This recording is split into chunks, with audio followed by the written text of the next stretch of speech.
Jared Polin, FroKnowsPhoto.com, and this is your photo news fix.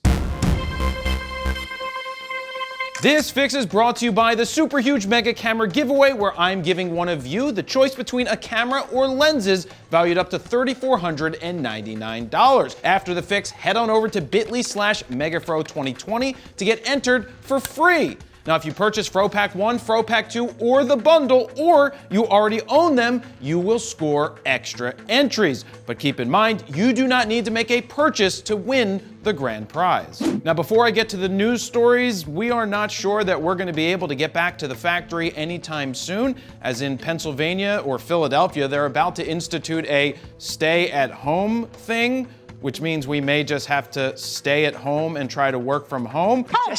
So we will do the best that we can to keep bringing you content, and hopefully everybody stays safe.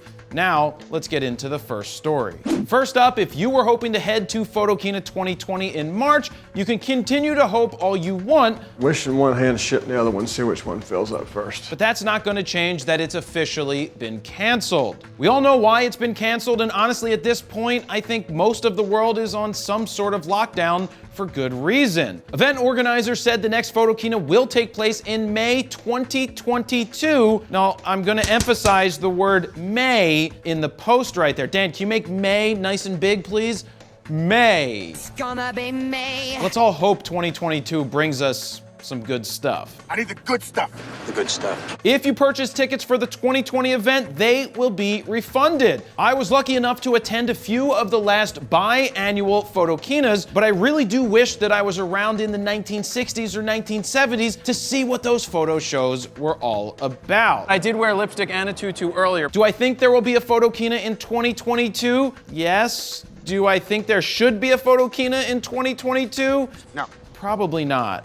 Next up, Canon Rumors is reporting that the RF 14-28 f2L might in fact be a real thing. We all know Canon already has the super chody thick boy, #thickboy, 28-70 f2 zoom, and it's a monster in your hands. Thank you. I'm not used to things that big in my hands, especially something so, yeah, I'm just gonna let that one go, Dan. Anyway, there's also rumors that a third lens would round out the #thickboy trinity. That lens is a 70-135 f2L, which measures in at a whopping 36-24-36. Only if she's 5'3".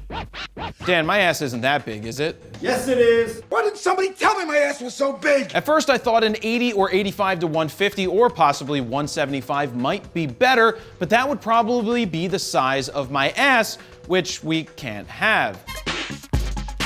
Wait, who wrote? Oh, I wrote this. I guess my ass is that big. Baby got bam. And the more I think about it, a 70-135 will hit 3 key focal lengths, 85, 105, and 135, all which will come in handy for portraits. The biggest question about the 14-28 f2 is, how much will it cost? The 28-70 f2L is $3 grand, which means the wider version f2 will most likely clock in at close to $4,000. Now, would you drop 4K on a lens like that? Why, thanks for asking, Jared. I sure would. It's only mine, honey. And finally, speaking of potentially super expensive glass, Sony Rumors is reporting that a new ultra-wide-angle G-Master lens is on its way. But it's delayed. And possibly super expensive.